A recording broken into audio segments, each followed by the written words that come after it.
Mga uri ng kapitbahay. Baka isa dito kapitbahay mo. Una, CCTV.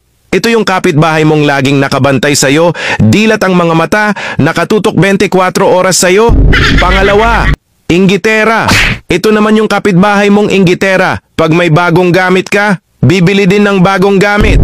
Pag nagpapintura ka ng bahay, magpapaayos din ng bahay. Pag bumili ka ng sasakyan, bibili din ng sasakyan kahit hindi naman kayang hulugan. Pangatlo, pakialamera. Ito na yung kapitbahay mong mahilig manghialam.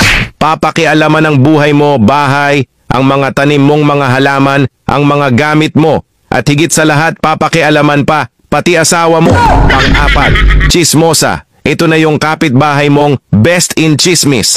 Mapaumaga, tanghali, hapon at gabi, naghahatid ng chismis. Kung naguguluhan ka at hindi mo alam ang nangyayari sa buhay mo, pumunta ka lang sa kapitbahay mong chismosa. Alam nila lahat yan.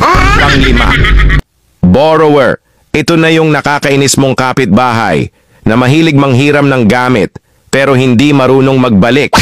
O kaya ibabalik niya lang kapag may okasyon at handaan kayo.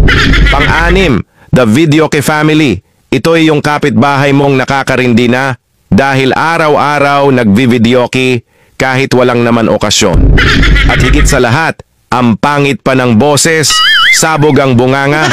O alin dito kapitbahay mo? Paalala, ito'y biruan lamang, good vibes lang tayo.